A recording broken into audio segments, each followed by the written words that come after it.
tengo conocimiento, no sé si es el artículo 17 del decreto 48/0, que habla de eso, y una parte de la ley 1448 también, pero ellos no le dan cumplimiento al proceso. Nosotros no manejamos la parte administrativa. Sabe que la ley 1448 se divide en dos estadios: una parte administrativa, que es la de la unidad de restitución de tierras, y la parte judicial que manejamos nosotros. En todas las sentencias, absolutamente todas las sentencias, cuando una víctima hizo un crédito, imaginemos parcela 105 Santa Paula, un ejemplo, el señor X prestó a cualquier banco X y cantidad de dinero, no importa. En la sentencia se ordena que ese crédito lo paguen los amigos del fondo de la unidad de restitución de tierras, y el bien se le entrega a la víctima saneado en el aspecto económico.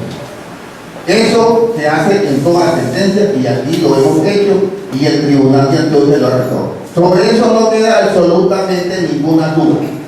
En el aspecto administrativo, ahí sí pues ya es otro tema, no es de mi resorte, pero en lo que hace relación a la etapa judicial, no hay absolutamente una parcela que hemos fallado el Tribunal de Restitución de Antioquia y nosotros donde no se hubiese ordenado la cancelación del bien.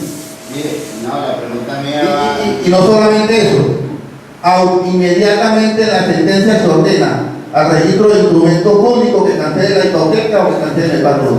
Pero ese es el caso, por ejemplo, cuando ellos salieron y no han vuelto a retornar. En este caso que le voy a decir, donde la persona salió, dejó la propiedad allá y retornó, ahí le están cobrando. Porque es que tengo los casos, tengo los nombres completos de las personas. No, pero son casos que no han llegado a fallo. Exactamente. Vea, voy más allá. Inclusive contempla la ley de que se exonerarán de la responsabilidad del costo de los servicios públicos. Es lo que dice la ley. Independientemente de los gastos concernientes a los impuestos del predio o del bien. Tiene nombre de la Sin embargo, como bien lo ha dicho el doctor, muy seguramente la decisión se viene tomando en la etapa judicial. Acuérdese que en la parte administrativa la pero voy más allá. Les dije al inicio de nuestra intervención que al final vamos a tratar unos temas puntuales de unos proyectos de investigación relacionados con el asunto.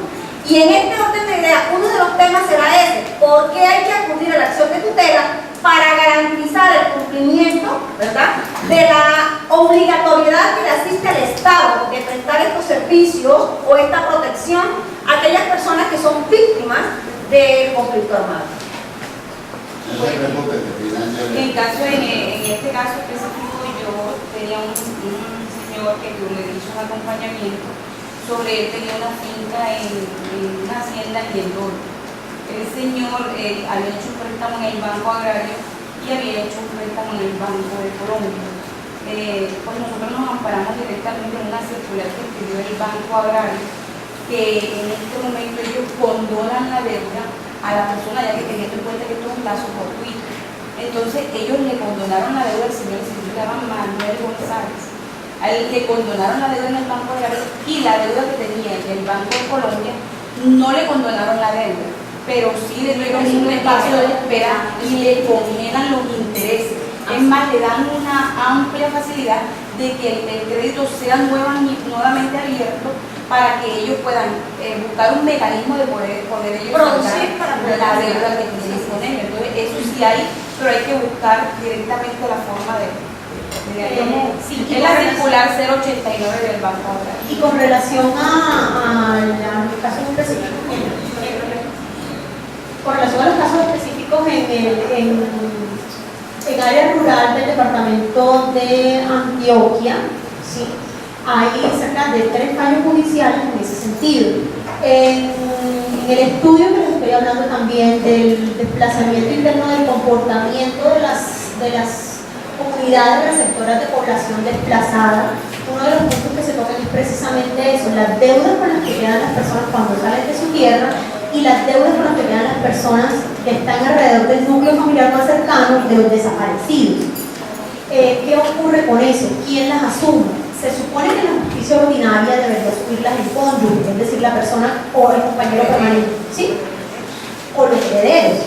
En este caso particular y especial, en condición a la característica que tienen de víctima y a que ya sus derechos fundamentales básicos, en el caso de la dignidad humana, fueron violentados, vulnerados, amenazados y pasados por alto, con la anuencia del Estado, precisamente por eso se están tomando medidas tendientes a superar esa situación. ¿Por qué? Una persona que le hace falta a su esposo, como ya decíamos, que era el proveedor del hogar, si no tiene cómo mantener a sus hijos, ¿cómo va a tener para pagar un crédito? ¿Sí? Precisamente en ese sentido, sí tenemos conocimiento, no con nombres específicos, pero las sentencias están y hay cargas.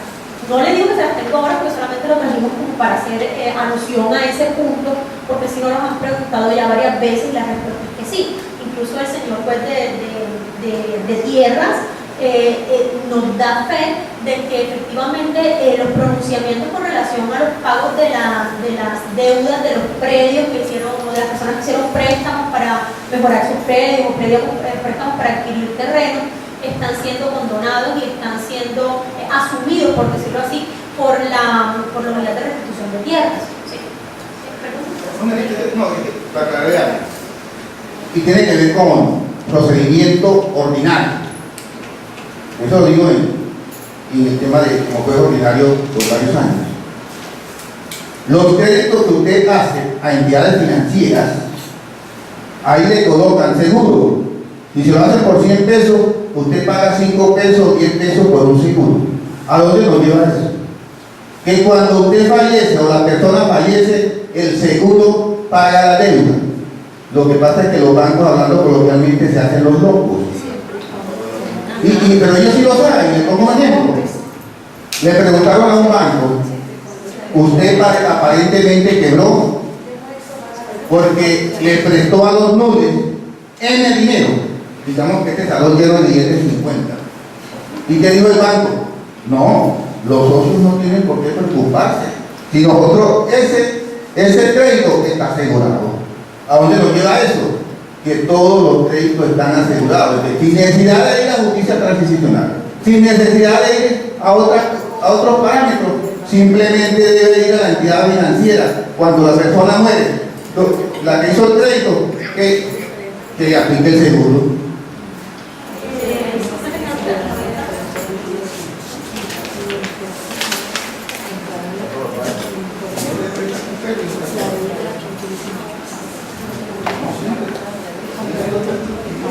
Respecto a los créditos con los bancos, hay que tener también cuidado porque los bancos, no digo todo, pero hay complicidad. Porque yo lo viví y me pasó. Mi crédito del banco ganadero, no digo el municipio, el gerente del municipio, también me pasó un caso muy crítico porque yo hice el préstamo de 4.500.000 y lo invertí en ganado, iba a pagar. Cuando comenzaron a presentarse los grupos y la persecución de que tenía que salir y vender, yo acudí al banco y pagué todo el crédito y quedó cancelado. Luego, cuando ya me tocó salir y cuando vine a declarar en el 2008, me sale, cuando toman a la persona y toma declaraciones, y él dice, no, yo le compré a ella porque yo le pagué la deuda que ella le tenía con el banco de la deuda. Gracias a Dios que todavía el mismo gerente, el día que me presenté a ese banco, todavía existía el mismo gerente. Me enfrenté a él en su oficina. Le dije, usted no se acuerda de mí, yo le pagué el crédito a usted. Busque la carpeta de mi crédito, que ahí está cancelado. Lo buscó. Como la fiscalía lo llamó a él y lo obligó a que mostrara si yo había cancelado. Y él demostró que yo había cancelado mi crédito. O sea que si yo me quedo quieta, yo pierdo. ¿Por qué? Porque el que me tiene la finca digo que él había pagado al banco. El crédito mío no sirve así porque no había pagado. Entonces son cosas que también son y hay complicidad con los bancos. Gracias.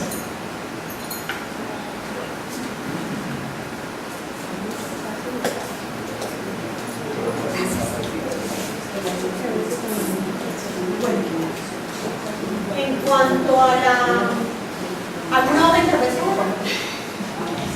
Bueno, en cuanto al tema ahora de la asistencia, creemos que ya decíamos que las asistencias no solamente están contempladas en las que tienen que ver con el fortalecimiento de medidas tendientes a salir del estado de incertidumbre inicial en la que queda una persona en situación de desplazamiento, sino también con todas aquellas normas que están compiladas alrededor del ordenamiento jurídico nacional que le van a ayudar a fortalecer su situación económica y a salir de esa eventual situación o de ese bache en el cual se encuentra, por decirlo así. El otro punto importante que se tiene que tener en cuenta también es lo referente a la dignidad humana. Y vamos nuevamente con el Estado Social de Derecho que ya apareció en esta área. Resulta que el Estado Social de Derecho se basa o se fundamenta en el principio de respeto por la dignidad humana. Cuando ocurren estos hechos violentos, vulneradores de derechos, lo primero que se ve afectado es la dignidad de la persona, que no es otra cosa que aquel núcleo esencial, constitucionalmente hablando, que tiene todo y cada uno de los derechos que se encuentran contenidos dentro de la Carta Política. ¿Por qué? Porque no tuvieran razón de ser si no existiera un objeto de protección, es decir, una persona que trajera consigo esa imposición normativa de respeto de unas condiciones hacia ella.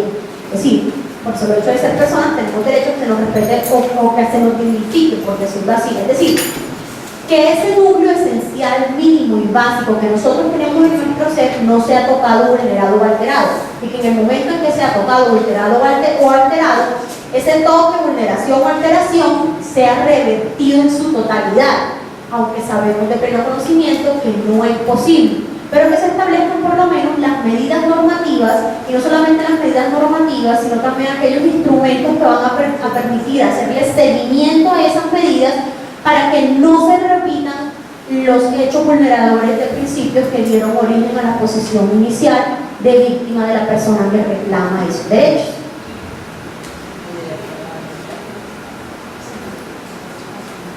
Cuando nosotros nos referimos a esta fe, hacemos alusión a que aquello que estamos manifestando o que está manifestando la víctima debe el Estado presumir que lo está manifestando porque ocurrió de esa manera. Y en ese orden de ideas, porque además se presume es la parte débil, en ese orden de ideas solo le correspondería probar que ha sido vulnerado su derecho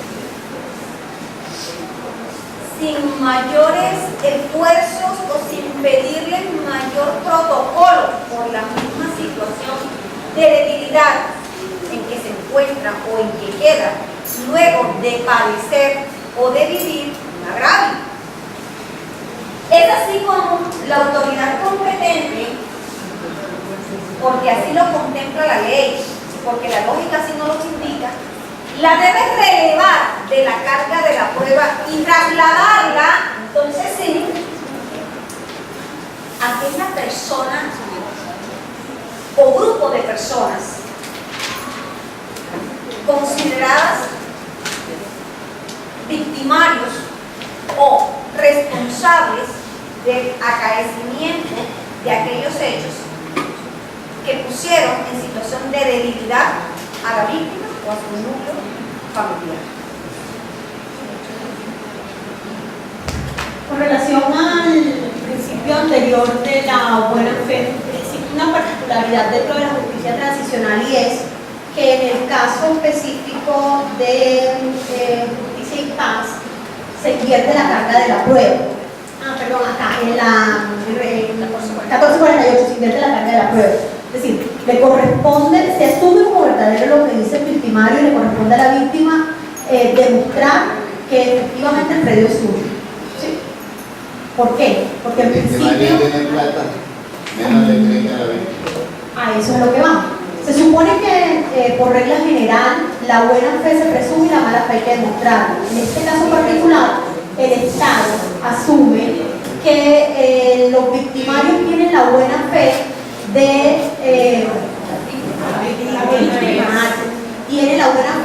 devolver los bienes que van a ser objeto de esa reparación y de esa restitución. Acá en el proceso de la 1448, cuando se inicia con el proceso, la buena fe se invierte nuevamente y recae entonces sobre la víctima. ¿Sí?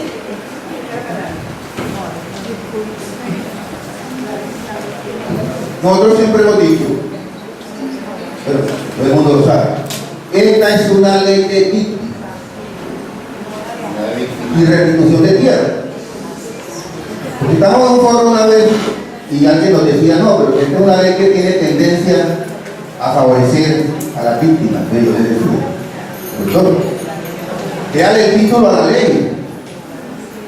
Es una ley de víctimas y restitución de tierra. Es normal que el legislador, en su poder de configuración de hacer las leyes, tuviera la facultad de equiparar, favoreciendo a las víctimas con una ley. ¿Por qué? Porque es que no están en igualdad de condiciones las víctimas con los opositores. Lo que acá decía el compañero,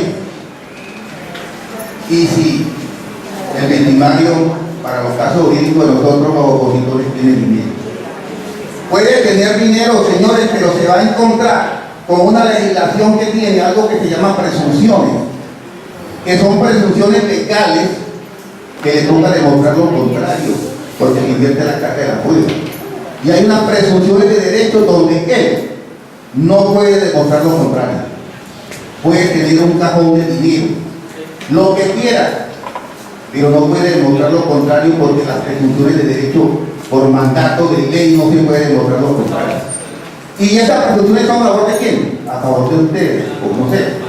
No se puede, me refiero, del mundo todos no son víctimas, pero a favor de las víctimas. Entonces es una ley que tiene fundamento y le comento algo. Esta no es una ley como una piraña muerta, no. Esta es una ley que tiene dientes. Y que yo sepa, es la ley. La ley que tiene más poderes que ha existido en Colombia. Y los jueces de restitución son los jueces que tienen más poder en Colombia a través de toda la historia. Por encima del decreto de seguridad de Curbaya ya de los años 90. Esta ley, estos jueces pueden suspender una licencia minera en cualquier momento. Pueden detener la locomotora, pare aquí. Y ya se ha hecho. El juez de Quito ya lo hizo en temas indígenas.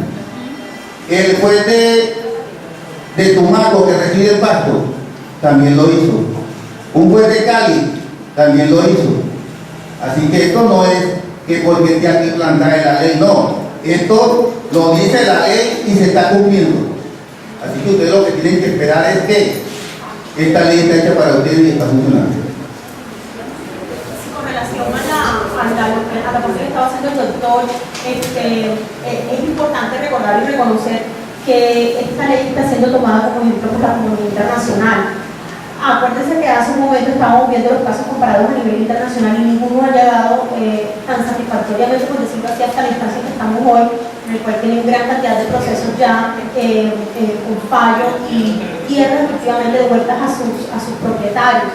Entonces, en ese sentido, sí hay que reconocer el esfuerzo que está haciendo el Estado y especialmente la justicia encargada de tratar temas de ley 1448. Doctora, regálame un segundito. Cuando yo hablo del juego que tiene el dinero respecto a los procesos, me refiero específicamente a diferentes casos. Yo felicito aquí al juez, que yo sé que él no es solamente de hablar, sino también de aplicar. Pero para nosotros es preocupante que hayan algunos fiscales que en vez de estar dándole cumplimiento a la ley, se inclinen al lado del victimario. Y le voy a hablar por casos concretos y propios. Hermano Ley estaba aquí en la cárcel de aquí, Las Mercedes, y ahí tenía un búnker. Allí vivía con la moza que era la abogada que lo defendía. Oiga, bueno, y el fiscal Aquí, ¿sabe qué hacía? Cogía y mandaba a raptarse de allá donde tenían la serie de documentos, los documentos que tuvieran que ver procesos con el mono leche. Por eso lo trasladaron a él de aquí y se lo llevaron para allá, para cerca de Medellín. Y el juez, el fiscal en este momento, ¿sabe dónde está? En Leticia. Si no es que está echado ya. Que le demostraron que él estaba favoreciendo 100% mono leche. Entonces, cuando yo hablo de que hay algunas cosas que a nosotros nos preocupan, lo estoy diciendo con base en eso. Ayer yo comentaba sobre la cuestión de la microfocalización. La ley de restitución de tierra depende de la microfocalización. Y es allí donde nosotros estamos permanentemente atacando. ¿Por qué? Porque si las Fuerzas Armadas no dan el visto bueno para que X finca o tierra sea restituida, ese proceso no se da. Y estamos diciendo, hombre, de pronto va a ser difícil cambiar la ley, pero que se le dé cumplimiento a lo que está en la ley. Eso es lo que nosotros estamos defendiendo. Perdón un momentito, yo de pronto quisiera hacer una claridad. De pronto es posible que yo no le haya entendido lo que usted ha manifestado, pero si es como lo entendí, me voy a permitir hacerle una aclaración. No es que el ejército tenga que dar la autorización para la restitución. Lo que sucede es que en esos procesos de reparación o de restitución, perdón, se hace necesario hacer un acompañamiento y un estudio para determinar si las personas encargadas de identificar e individualizar el predio, la víctima, corren riesgo dentro de esa actividad. Concepto de seguridad. Déjeme decir. Pero si ellos dicen que no hay garantía para eso no se da. Precisamente de eso se trata. Es que acuérdense que quien va a hacer ese trabajo es un ser humano. Y si vamos a poner en riesgo, o sea, si estamos dentro de la justicia transicional, lo que queremos es evitar que se repitan esas conductas, ¿cierto? Y si lo que tratamos es de garantizar la seguridad de esas personas, ¿cómo podemos exponerlas? No la haríamos sin hacerlo. Es a eso muy seguramente lo que usted se quiere referir. Perdón, doctora, ¿y entonces por qué le cuidan todas las de Uribe? Ayer aquí en Tierra Alta hay una finca que es de Uribe y el ejército estaba rodeando la finca, o sea que ahí sí hay garantías para cuidarla. O sea, no hay garantía para cuidar y entrar a las tierras que nosotros estamos solicitando, pero para las de Uribe sí, que él es el que ha estado tras de toda esta vaina. Usted se refiere, a ver, vamos clarificando. No, yo me refiero a la responsabilidad de las Fuerzas Armadas respecto al proceso. No me estoy refiriendo a un caso concreto. Yo quiero clarificar. Nosotros aquí, espérese un momentito. Nosotros aquí no venimos a aceptar posiciones ni del ejército. Yo me estoy permitiendo clarificar lo que la ley establece con relación al concepto al que usted se refiere. Efectivamente, es un requisito de procedibilidad que emitan un concepto de seguridad para las personas encargadas de hacer ese trámite. A eso me refería. No sé si usted se está refiriendo a eso, si de pronto la finca cuenta con el juego de dinero que hay en el proceso. Venga, yo voy más allá de lo que usted está diciendo y yo no me atrevería de pronto a decir que el juego es de dinero. Mire, hay gente oportunista en todos los eventos y en todas las circunstancias. Y para este caso específico tengo para decirle algo. Mire, hay muchas personas que se pretenden hacer pasar como víctimas y son personas labriegos de una zona X y no son tan víctimas, porque esos efectivamente sí vendieron y hoy por hoy son víctimas, pero igual hay que esperar el proceso porque nosotros tenemos que cualquier de nuestras instituciones. Esperemos el proceso para ver qué se logra demostrar. Obviamente en la etapa administrativa no va a ser posible porque así está diseñado el protocolo de la ley. Tenemos que esperar a la etapa judicial, que es donde tenemos la oportunidad de presentar nuestras pruebas y de efectuar aquellos hechos. Porque recordemos que en la etapa administrativa lo único que nos concierne es aportar documentos, nada más. Allí no van a escuchar un testimonio, allí no va a haber una inspección, allí no va a haber nada. En la etapa judicial tenemos la oportunidad de hacer uso de todas las herramientas legales y todos los medios probatorios para defender nuestro derecho. Entonces, yo agregaría, es que ni siquiera es el poder económico, porque hay mucha gente que es oportunista y aquellos que no tienen dinero también quieren ser oportunistas. Mucha gente que hoy por hoy se hace pasar por víctimas. Yo le hago una pregunta. ¿Usted estaba Nosotros sí hemos, incluso Una vez se lo decía al viceministro en Bogotá. Hemos dejado bien claro, y eso lo sabe, la unidad de restitución de tierra no puede ir donde no le presten seguridad. Eso es entendible. Pero lo que no es entendible, que usted ahorita escucha, mañana escuchará o pasado mañana, tenemos cubierto el 99-98% de las elecciones, hay seguridad. ¿Eso a dónde nos llega? Que hay seguridad en todo el país. Se dice, no, nosotros tenemos el ejército está en todas partes, la fuerza pública. Entonces la pregunta que nos hacemos los jueces, ¿en aras de qué? Y la comunidad, ¿en aras de qué? Esto funciona errado. Porque imaginemos el Cabaldosa, es Valencia arriba a las nubes, o el Pirú, o Tierra Alta, Batata, a las Pailas. Porque entre otras cosas nosotros nos conocemos todas las realidades.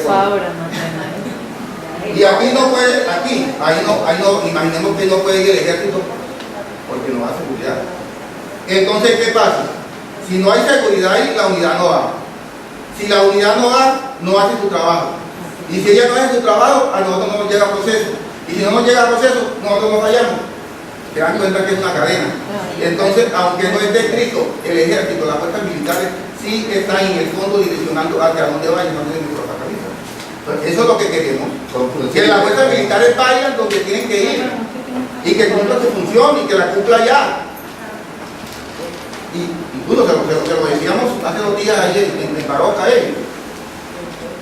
Que muchas veces no depende de ellos sino a nivel nacional. Lo que está diciendo acá es cierto. No podemos fallar sobre procesos donde la unidad no vaya. ¿Y por qué no va la unidad? Porque no hay seguridad. ¿Y por qué no hay seguridad? Porque no la prestan las fuerzas militares. Es como un círculo vicioso. Pero, ¿qué es lo que queremos? Que esa excusa, y se puede llamar excusa, no llegue, porque tenemos que resolver, tenemos que fallar a favor o en contra de la víctima de acuerdo al acervo probatorio, porque decíamos nosotros, está bien que la ley tiene sus presunciones que le comentaba hace rato, pero tengan en cuenta una cosa clara: los jueces y los magistrados de restitución de tierra respetamos el debido proceso del artículo 29. Esto es a rajatabla. El artículo 29 se respeta y el fallo respeta los derechos del opositor y respeta los derechos de la víctima. Entonces, eso tenemos que hacerlo. Y estamos esperando que el ejército sí vaya a todos los sitios, más que toda la unidad que tiene. ¿Por qué? Porque es que si el ejército no va, tocará cerrar la unidad porque ya es la unidad y no tiene trabajo. Entonces,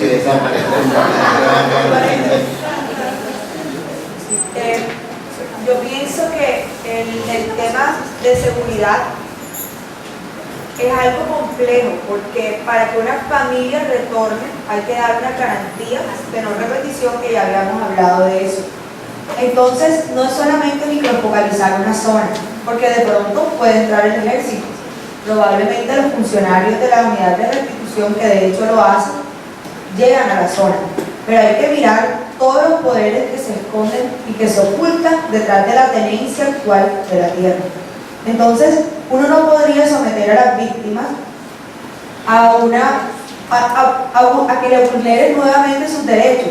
Ahí es donde el Estado, yo pienso que su principal tarea es fortalecer de base el proceso, porque como ya lo hemos visto en este escenario, tenemos una ley muy bien diseñada, ¿cierto? Que está, digamos que en el camino correcto, pero hay cosas que hay que ajustar para que la ley pueda funcionar y de verdad se pueda restituir. Porque ¿de qué nos vale a nosotros? Y yo hablo como funcionaria de la unidad de restitución de tierras, que nosotros restituyamos una tierra y que la víctima diga que yo para allá no me voy. Está bien que ellos de pronto puedan evidenciar un retorno laboral, pero el objetivo también es que ellos puedan sacar provecho de ese predio que se está restituyendo. Entonces, la principal garantía para mí debe ser, no al final, sino desde el principio, la garantía de no repetición en todo el proceso. Es decir, que ellos tengan la tranquilidad de poder ir a presentar su solicitud, que no sientan miedo al verse cercanos a un funcionario de la unidad. Y ahí es donde se deben ajustar cosas para que el proceso avance en medio de unas condiciones más tranquilas.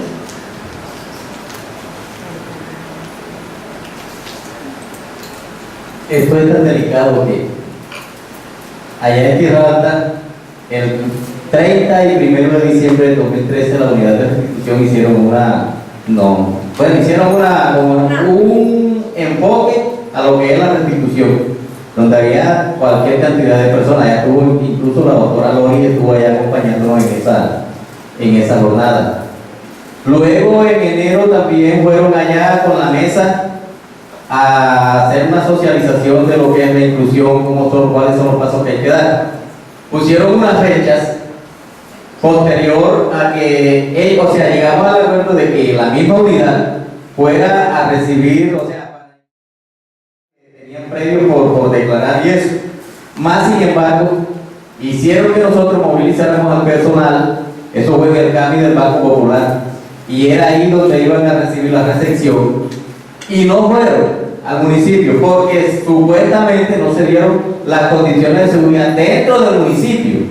Más sin embargo, allá hay una zona que está microfocalizada y en estos momentos solamente está ahí, pero no han hecho presencia ni más nunca de la unidad de restitución ni nada de eso. Y es una zona bastante conflicta y está cerquita del casco urbano, por decirlo así. Pero también hay que tener en cuenta que nosotros, por lo menos particularmente, yo personalmente sé quiénes son los que la viven y quiénes son los que están alrededor de esa zona, que estoy hablando de las parcelas del Tesoro, en Tierra Alta Córdoba, por si de pronto ustedes tienen conocimiento de que eso está microfocalizado. Entonces, y lo que dicen es cierto, por lo menos, si yo fuese para esa tierra a vivir ahí, yo por lo menos si no hay, porque es que lo que decían hace rato, llegan a dar la tierra, llega todo el mundo, llegan periodistas, prensa, radio, televisión, etcétera.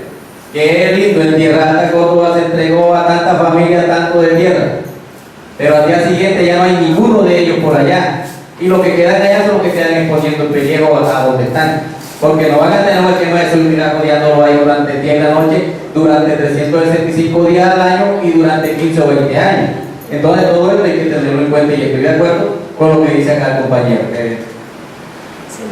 Bueno, yo quiero... El señor Álvaro, yo estuve en el Tesoro esta semana, ya la unidad hizo presencia en el Tesoro. Gracias. Sí. Y cuando uno va al Tesoro, yo me encontré con cosas y ahí sí hay que prestar mucha atención porque el Tesoro es un caso muy sui generis, muy especial. El Tesoro está rodeado por varios titanes, fue lo que me di cuenta. Por un lado está Vizcaya, Hacienda Los Bombos, por otro lado está la familia Ganes, por otro lado está los señores estos de la Caimanera, y ellos están metidos allí están encerrados. Ellos dijeron que hace 12 años, yo presumo que fue hace años, no sé si alguien sabe aquí cuánto fue el senador Cabrales, Juan Manuel López Cabrales, no recuerdo cuándo fue. Entonces Juan Manuel López Cabrales les colaboró a ellos para tirar la cometida eléctrica, porque, bueno, entonces hace poco, porque a ellos les quitaron la energía eléctrica. A los pocos parceleros que quedan en el Tesoro les quitaron la energía eléctrica. Sí, usted conoce ese caso. Entonces, ¿qué pasó? Cuando yo fui allá, me di cuenta que había un colegio. Entonces yo decía acá dentro de mí, esto se lo digo yo, ya no como funcionario de la unidad de restitución integral, sino como persona, como ciudadano. Digo yo, tremendo problema se meterían esos señores de la finca si quitaron la energía eléctrica y fuera de eso afectaron al colegio. No sé, pues lo que sepan de leyes, si eso tendría alguna repercusión. Bueno, otra cosa que quiero comentarle acá a mi compañero respecto de lo que estábamos hablando de las microfocalizaciones. Cuando yo voy a salir a campo y cuando lo hice ahora a Tierra Alta y también estoy con el procurador, yo he estado en muchas zonas, lo he dicho muchas veces y lo decía en la clase pasada, que una de las maneras que creo yo de reinsertar a muchos paramilitares y a muchos guerrilleros es que ellos nos colaboren en la unidad de restricción de tierra y nos digan dónde hay minas. Cuando yo fui ahora al Tesoro, lo primero que hice fue hacer una superposición de dónde habían eventos de minas. Y en Tierra Alta hay muchos eventos de minas y sería irresponsable la unidad de restitución de tierra sin microfocalizar una zona donde hay minas, porque entonces ya empezaríamos nosotros a meter gente donde hay zonas de minas y eso traería otros problemas, otras consecuencias.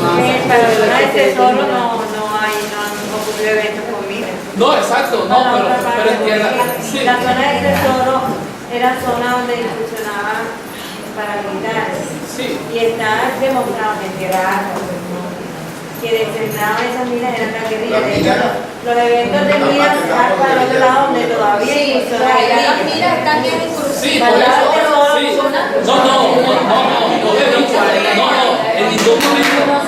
En ningún momento he dicho que en el tesoro hay minas. Dije en tierra alta. Ahora en el tesoro. No. Me dijiste que primero miraban.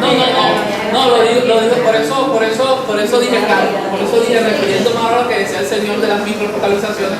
Cuando nosotros hacemos microfocalizaciones tenemos muy en cuenta eso, por lo menos nosotros en la unidad lo hacemos. Ahora, hay otros problemas ahí dentro del tesoro, y es que el tesoro está en una zona donde hay muchas partes donde es posible donde hay está haciendo presencia la cuestión está de hidrocarburos, porque hay estudios de zonas de suelos que es muy factible que haya petróleo, ¿ya? Pero no, lo del tesoro en cuanto a minas, y sí hago salvedad, no lo quise decir eso, lo quise decir respecto del sur de Tierra Alta, que sí hay una gran cantidad de minas y hay solicitudes sobre esa zona. Y simplemente la unidad de restricción de tierra no se puede microfocalizar esa zona porque es zona donde hay minas y expondríamos a las personas y no hay las condiciones de Y seguridad. efectivamente lo que hablaban, que la iglesia no aloja conceptos de dispositivos favorables a condiciones de seguridad. Bueno, les agradecemos su intervención. Vamos a continuar para finalizar ya el punto que tiene que ver con lo de la ley. Y entonces continuamos con el ejercicio que tenemos previsto de la hojita que tenemos ahí y les hablamos un poco de los proyectos de investigación que estamos desarrollando en cuanto al tema de la justicia transicional se refiere. Vámonos con el enfoque diferencial. Resulta que este enfoque diferencial es importante para el Estado para poder establecer unas medidas adecuadas de transición dentro del país. Ya habíamos dicho, para el establecimiento de cualquier norma de carácter general, como su nombre lo indica, la ley en general, abstracta, impersonal, ¿cierto? Para el caso de la justicia transicional sí se tienen que mirar unas particularidades específicas para la población a la cual va dirigida la ley, que en este caso es para las poblaciones víctimas del conflicto armado.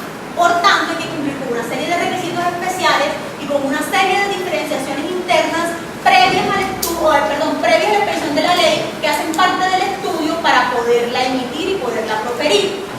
Esos estudios traen desde la caracterización de la población a la cual va dirigida, que en este caso ya sabemos que es víctima del conflicto armado, y luego un sesgo, una división interna que tiene que ver con si son madres cabezas de familia, personas mayores, niños, si son lactantes, si son personas que han sufrido violación o vulneración, qué tipo de violación o vulneración, para poder establecer una adecuada reparación o un adecuado acceso a esa ley y a esa justicia que la transición ofrece. También incluye o sesga a la población afrodescendiente y a la población indígena que se van a beneficiar de esa serie de medidas, que tal vez muchas no se encuentran dentro de la misma norma, pero que las leyes sí dicen que hay que remitirse a la legislación complementaria para poder aplicar en forma precisa al caso específico y al caso particular la norma deseada. En cuanto al otro punto de la participación, ¿qué quiere el Estado? El Estado lo que busca es que las personas puedan acceder activamente a todos los mecanismos que él ofrece para poder restituir esos derechos de los cuales las personas reclaman. Y que precisamente, como estamos hablando en un principio, exista una protección adecuada para esa participación, para esa acción del Estado y para que se garanticen las medidas tendientes a la no repetición de los actos que en principio dieron origen a la victimización de esas personas. Es decir, que el Estado transforme sus cimientos y le ofrezca seguridad a la gente para que las personas confíen en él y tengan la seguridad de que no van a volver a ser víctimas de un conflicto similar nunca jamás en su vida, por así decirlo. Yo te hago un aporte ahí en participación.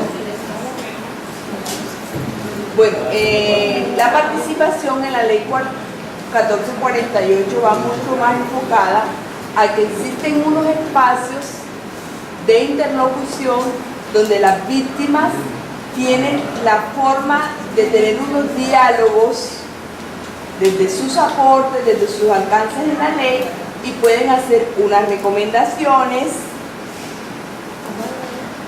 unos ajustes, emitir su tela de juicio con relación a los programas que se lleven a cabo. Es un mecanismo de participación donde existe, que son las mesas de participación, que en Córdoba están las 30 mesas más una departamental, y es la manera en que ellos ejercen allí, representan unos hechos victimizantes. Pero de igual forma, la asistencia, la atención y la reparación en la ley aplica para todos, y en algunos alcances se ve minimizada y que no se llega a lograr en todos los sentidos. Entonces, esa es más que todo la participación, no solamente seguridad, sino la interlocución que ellos deben existir de una manera efectiva. Sí, y en cuanto a una aporte adicional que se me estaba escapando de pronto con la premura del tiempo, existen también unos encuentros en los cuales se trata de reconstrucción de la memoria histórica, que también ayudan a establecer lugares específicos o sitios o puntos focalizados en el cual ocurrieron hechos delictivos que van a fortalecer precisamente estos procesos de devolución de bienes o de reconocimiento de agradecimiento de hechos delictivos por parte de los victimarios. Vamos a continuar nosotros entonces con qué es la restitución de bienes. Y finalizamos con el ejercicio que tenemos previsto. La restitución de tierras no es más que aquel. La restitución de tierras no es más que aquel derecho que tienen las víctimas, se les restituya o se les devuelva o se vuelva al estado inicial, es correcto, se le entregue lo que se le quitó, lo que se le arrebató, lo que perdió como consecuencia de aquel hecho vulnerador. Eso es lo que nosotros conocemos como restitución. Siguiendo con el trámite de la restitución, como bien lo decía el doctor inicialmente en su intervención, tenemos dos etapas, la administrativa y la judicial. En la etapa administrativa, creo que casi todos ustedes conocen el procedimiento. La persona de manera directa, sin intermediarios, sin el acompañamiento de abogados, llega a la unidad y expone su situación. No está obligado a aportar una prueba, los que tengan a la mano lo aportan. Y si no, manifiesta si tiene un documento, si es propietario, si es tenedor, si lo está explotando el predio. Denuncia los hechos. Responde a unas preguntas que le hace el funcionario, el profesional que lo atiende. Diligencia un formulario. Y estará entonces atento al llamado que le hagan para que amplíe esa información. Y obviamente la unidad, a través de sus profesionales, se encargará de iniciar aquellas diligencias encaminadas a corroborar lo que esta persona víctima ha manifestado. Luego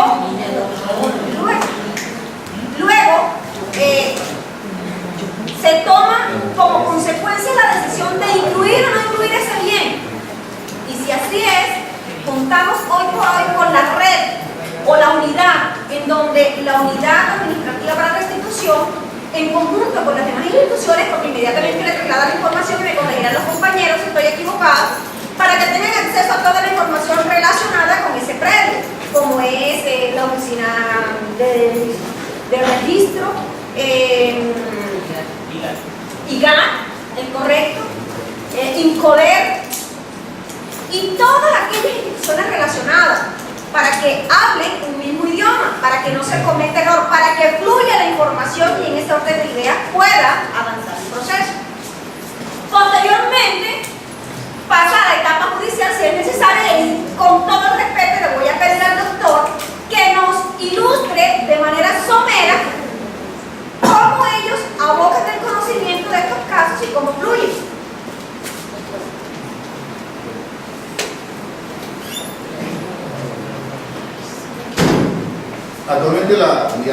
de tierras, porque esto se termina la etapa que se acaba de comentar. La víctima tiene para escoger o nombra a un abogado pagado por ella o la unidad de restitución de tierra la representa ante el juez. No conozco todavía que una víctima dice nombrado abogado. Ellos están utilizando a la unidad de tierra. El doctor Rodrigo Torres firma la demanda y presenta un paquete así bien grande con todos los sustentos. Y llega la demanda ya al juzgado y la miramos, revisamos si llena los requisitos de procedibilidad. Uno de los requisitos es que en realidad sea víctima y que el crédito esté incluido dentro del estudio despojado. Y hay otros requisitos que también como más interesantes. Se admite una demanda como cualquier demanda, pero se ordena algo que se debe hacer. Notificar a la persona que está viviendo en el registro de instrumentos públicos como titular del dominio y como propietario de ese bien. En otros términos, posiblemente ese es el despojador. Se notifica a una compañía o a una persona particular, como por cualquier medio, por telegrama, por un oficio, por correo electrónico. Incluso ayer estuvimos en Santa Paula, bueno, el buen secretario, notificando a una persona. Señora que no quiso venir aquí, tuvimos que ir allá a notificarla. Esta no es ley ordinaria, esta es ley rápida, ley de transición, donde las cosas tenemos que hacerlas más rápido que la justicia ordinaria. Y ellos tienen la oportunidad de que los opositores o contestan o no contestan la demanda y tienen 15 días para eso. Imaginemos que no la contestan. Si no contestan la demanda, luego no hay opositor. Y si no hay opositor, este proceso lo fallan los juzgados de primera instancia y de segunda. Lo fallan los juzgados de Montería. ¿Por qué? Porque no hay opositor. Pero hay que tener en cuenta una cosa, independientemente que no exista opositor, este no es un proceso ejecutivo, los abogados me entienden. En el proceso ejecutivo, usted demanda,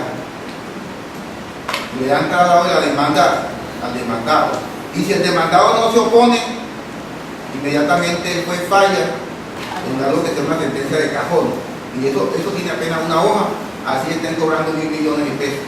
Acá es distinto. Acá miramos las presunciones, si hay presunción de derecho y si hay presunción legal. Y empezamos a montar la sentencia independientemente que no exista oposición. Y hay que mirar el contexto. Hay que mirar qué sucedió, qué hay de memoria histórica, cuáles son los antecedentes. Y ahí hacemos todo el relato de todo lo que sucedió en Valencia y todo lo que sucedió en Santa Paula con los actores armados. Y ahí se mira eso. Y después miramos víctima por víctima, vamos mirando su núcleo familiar y todo eso. Y miramos a qué presunción es aplicable. Para esto puede ser una presunción de derecho, para esto puede ser una presunción legal. Presunciones de derecho que se aplican acá, cuando una de las personas que estuviese vinculado como propietario de un bien de esos que están reclamando hubiese sido condenado por delitos que tengan que ver con esto, con esta problemática o personas que tienen sido extraditadas. Ahí funciona la presunción de derecho. Una de las presunciones legales es ¿cuál? Imaginemos que cada silla está en una parcela. Están reclamando esta, pero en esta parcela vecina ocurrieron vejámenes, cuestiones de desplazamiento. Eso es una presunción legal. Que cuando una parcela o un inmueble al lado de ella sucedieron hechos victimizantes, esa es una presunción legal. ¿De qué? Que la otra persona tiene que demostrar lo contrario. Y en este caso, que cuando no hay oposición, el precio cae. Vamos. Y en caso de que exista oposición, que la persona nombre abogado, ¿qué se ocurre? Incluso cuando no hay oposición, nosotros estamos abriendo el proceso a prueba, porque independientemente de eso queremos corroborar qué fue lo que pasó y si en verdad la víctima tiene razón, independientemente que lo que ella lo dice, tenemos que creérselo, pero el juez también tiene razonamiento para ordenar pruebas. Y en el caso cuando hay una oposición, si hay una oposición se hace el periodo probatorio, se va en un mes. Nosotros hacemos el periodo probatorio. Citamos, podemos citar a la persona que está reclamando, al opositor a interrogatorio de partes para que nos cuente cómo es la cosa o lo que tiene. No, ya le recordar. No, pero creo que están escuchando. Sí.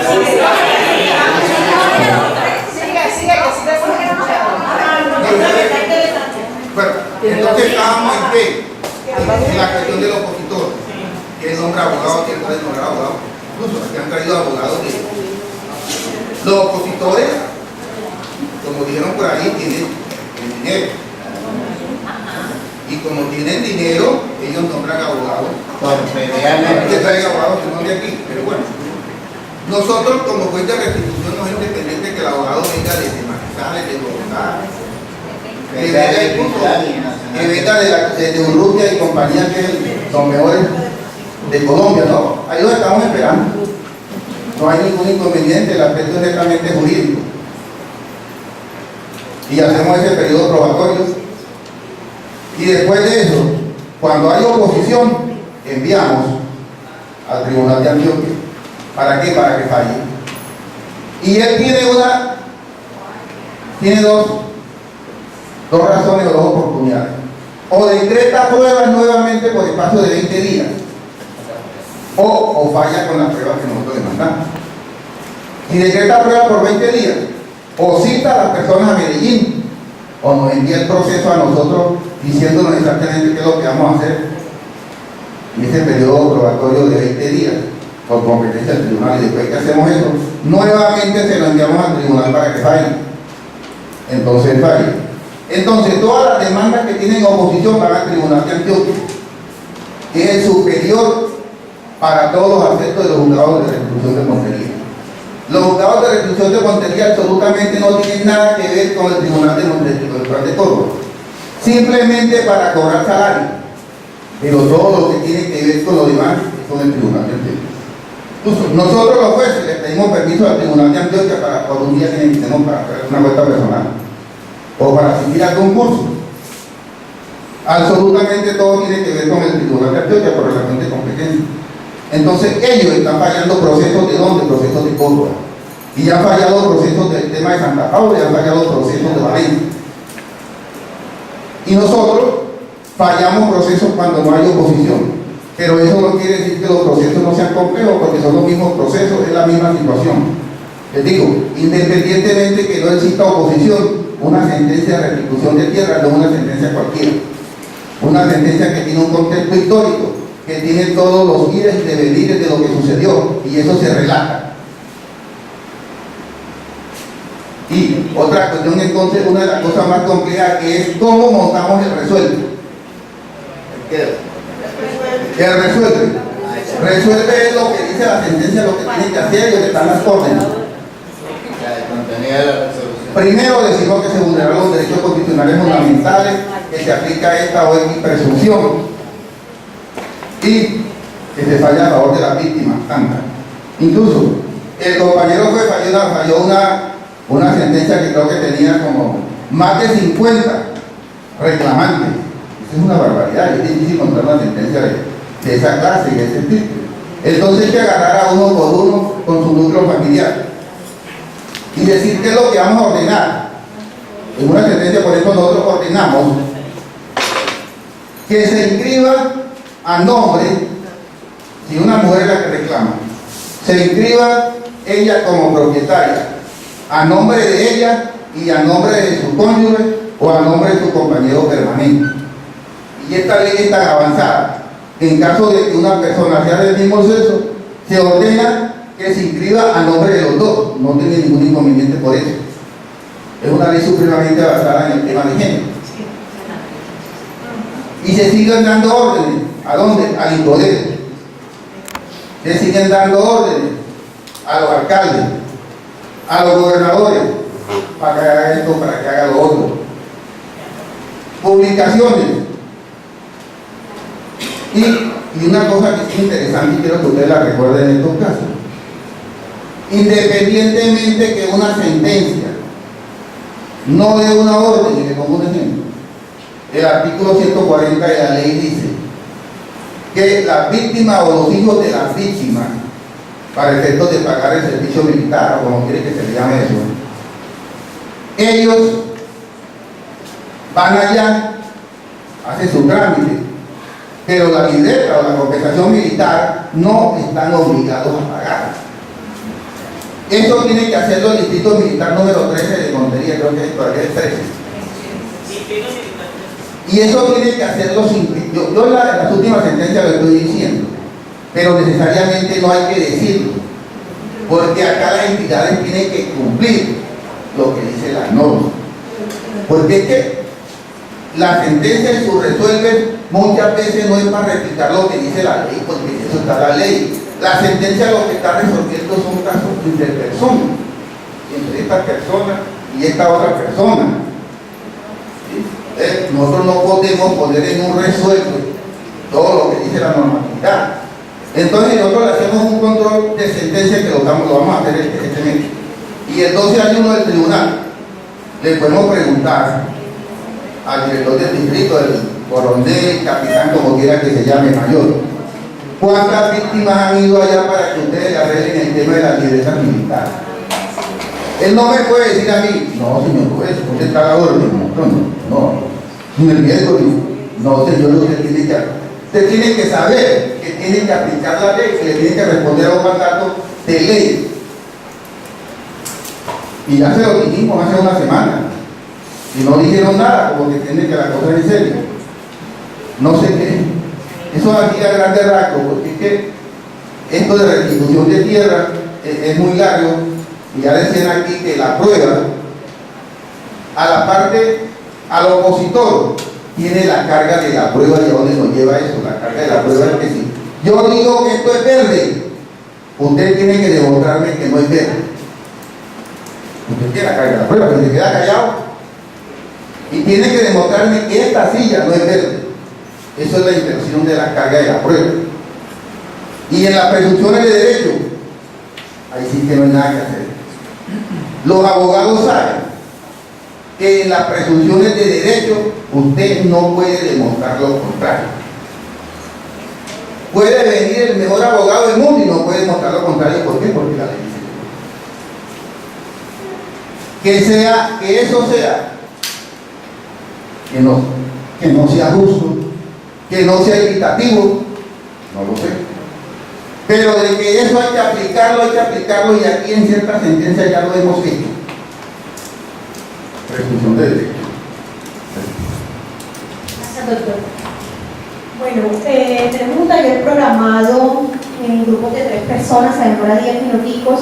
Hay 3 preguntas muy cortitas, el insumo para 2 preguntas muy cortitas y el último una socialización pequeña, en menos de 5 minutos. Vamos a escoger 2 grupos voluntarios que la hagan y luego sacamos una conclusión. Para finalizar y puntualizar ya el tema que nos corresponde, hay que estudiar y analizar unos autos de detenimiento de la Corte Constitucional, algunas sentencias. No tenemos tiempo para eso, pero los vamos a dejar dentro de la presentación, y anunciamos que los más representativos, bueno, que nosotros escogimos, están el auto 200 del año de 2007 y el auto número 098 del 2003. El primero es un seguimiento a las condiciones de seguridad de las personas que trabajan con desplazados, de las personas desplazadas, y el segundo es el auto de seguimiento de la sentencia de 025. Entonces, acá igual dentro de las diapositivas hay un extracto de cada uno de ellos, y quedaron pendientes también unos videos. Van a encontrar un material que no dio tiempo de trabajarlo. Queremos que por favor se agrupen en grupos de 3 personas para poder empezar el taller, 10 minuticos, y luego el caso es el siguiente. El 10 de octubre de 1998, en el corregimiento El Oro, a la familia Pérez Martínez le fue asesinado un miembro del núcleo familiar, específicamente el jefe del hogar, debido a que un grupo al margen de la ley le solicitó vender su parcela a un precio irrisorio, y este se negó, ocasionando esto que la familia por temor se desplazara a la cabecera municipal, dejando sus tierras en manos de sus victimarios, ya que esto presionaban constantemente a la familia a través de amenazas en contra de sus vidas para que abandonaran sus tierras. Entonces, en este caso, estamos frente a 4 violaciones. Hay un homicidio, un desplazamiento, un abandono de tierras, unas amenazas y ya. Entonces, respecto a la segunda pregunta, ¿cuáles serían los criterios? Las acciones que el Estado estarían enfocadas principalmente en la asistencia, atención y reparación integral. Dentro de la asistencia tenemos las ayudas humanitarias, dentro de la atención tenemos algunas como atención psicosocial por parte del Ministerio Público, la recepción de declaraciones, entre otras, y pues la reparación integral, todas las medidas que están encaminadas al restablecimiento del derecho de esta familia afectada. Ok, ¿algún miembro de otro grupo quiere hacer alguna intervención con respecto a lo que la compañera acaba de manifestar? Aló. Continuamos, por favor, con la compañera. Bueno, en cuanto no redactamos propiamente con detalle el ejemplo, pero sí señalamos 2 derechos que son vulnerados. El primero es que en el marco de los procesos de justicia y paz se viene violando mucho el derecho a la verdad por parte de los postulados quienes al momento de sus versiones son muy limitados al reconocimiento de los hechos. Tenemos muchos ejemplos, por lo menos uno aquí muy particular es el de Salvatore Mancuso, que nos ha dicho pues toda la verdad y sobre todo en materia de la Universidad de Córdoba. Ese es pues un ejemplo que conocemos directamente por el trabajo que llevamos. El otro derecho que vemos que se vulnera es el derecho a la salud. Digamos que el artículo dice: las víctimas deben acceder de manera preferencial a medidas de asistencia en materia de salud. Lo decíamos porque la ley de víctima obliga al Ministerio de Salud, a implementar un programa que se llama el programa PACSIV, que es un programa de atención especial para las víctimas de la violencia. El PACSIV se está implementando como piloto, ¿sí? Pero no se ha implementado en su totalidad. Y digamos que una de las, actualmente, las quejas, digamos las solicitudes, es que las víctimas no están recibiendo en su totalidad una asistencia preferencial que tiene que ver con una forma diferente de ver la enfermedad y de ver la salud en las víctimas. Y este programa pues tiene todas unas indicaciones en donde se mira de una manera distinta cómo se debe, digamos, diagnosticar. Es decir, es un trabajo que va encaminado a enfermeros, a médicos, para poder mirar a la víctima en la atención en materia de salud de manera diferente y poder implementar, digamos, un mecanismo de atención único y especial. Paso enseguida a la respuesta, ¿cierto? Entonces, el Estado en la primera parte del derecho a la verdad debe propiciar la divulgación del testimonio de la víctima. Es decir, tenemos que acostumbrarnos a escuchar a las víctimas y a escuchar su verdad y a darle validez y a que eso se resalte muchísimo en los medios de comunicación, en todos lados. Es decir, el discurso y el testimonio de la víctima tienen que dársele mayor divulgación.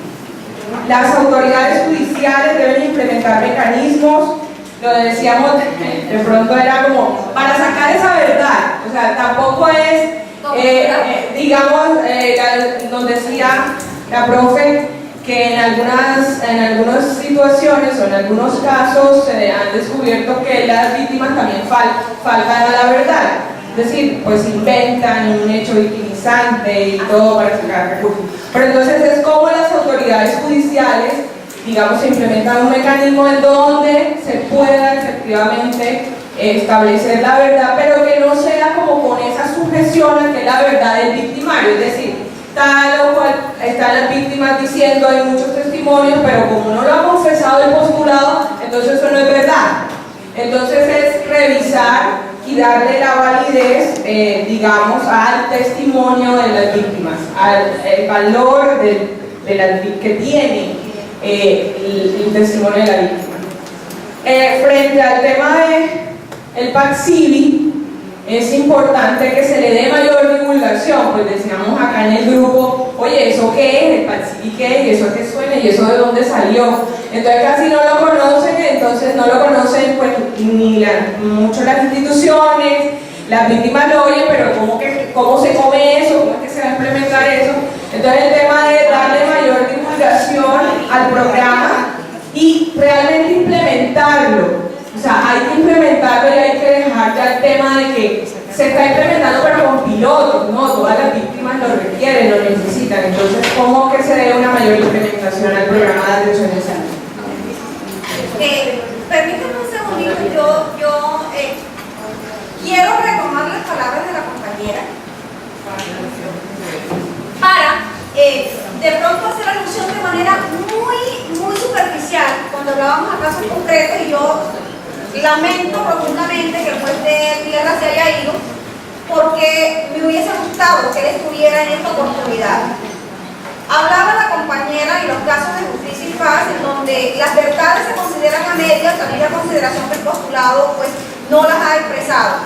Pero yo voy más allá, y es el juego de palabras o de pronto la posición de nuestros operadores jurídicos. Cuando el postulado de justicia y paz reconoce un hecho, es la verdad absoluta. Pero cuando lo niega y se le demuestra que lo negó, cambia automáticamente, y en ese orden de ideas fue un error. Se le olvidó sin mala intención, y hay que retomar entonces y se tiene como eso. Pero ojo, es que dentro de ese mismo proceso, si una persona rinde su testimonio en contra del postulado, se invierten las cosas y entonces esta persona se le investigará por falso testimonio.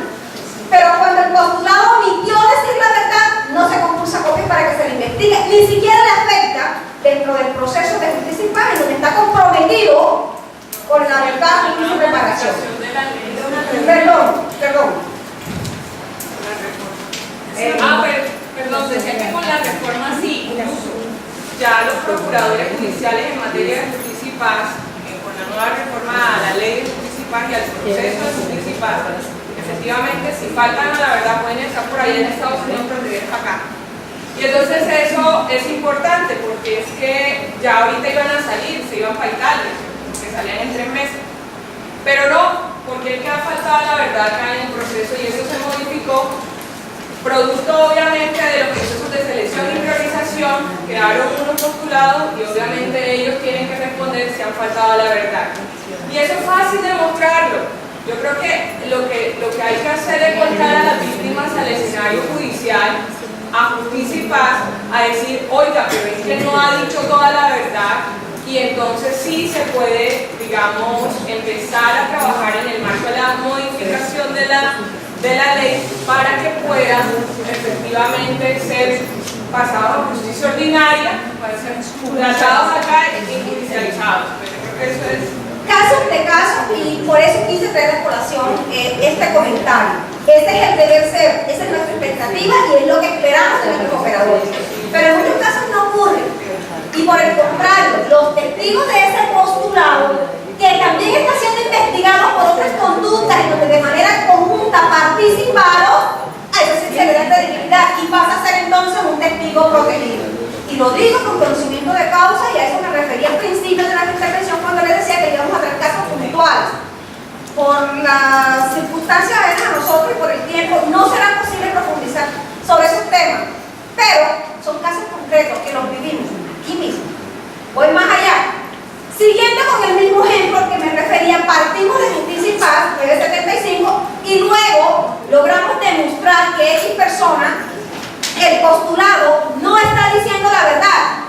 Y cuando se le demuestra que no dice la verdad, entonces nuestros mismos operadores lo que dicen es un error involuntario, olvidó. Entonces, como olvidó, ese fue el argumento. Olvidó, pero fue de buena fe, se equivocó. Ah, bueno, listo. Entonces, como se demostró que no tiene la razón y que lo que está diciendo es mentira, reconózcasele a la víctima su derecho, ¿cierto? Listo, y hay el pronunciamiento y hay la sentencia. Después de este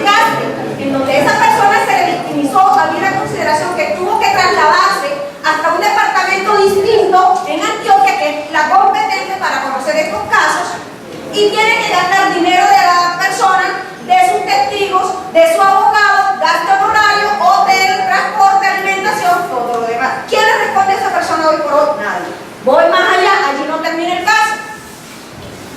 Luego que se emite una sentencia dentro de un tribunal superior con funciones de control de garantía y se determina que efectivamente es víctima y que tiene que devolverse el bien, aparece una nueva víctima. Entonces ya no dentro de justicia y paz, sino dentro de la ley 1448. Entonces aquella víctima inicial pasa a ser victimario. Explíqueme ese choque de trenes entre nuestras autoridades. Qué pesar que nuestro juez se haya ido porque era un interrogante para él. Hoy por hoy están usando ese tipo de investigaciones y nuestros operadores se detienen a mirar el antecedente de un caso concreto. Les dejamos ese tiempo para que analicen. A ustedes muchas gracias por habernos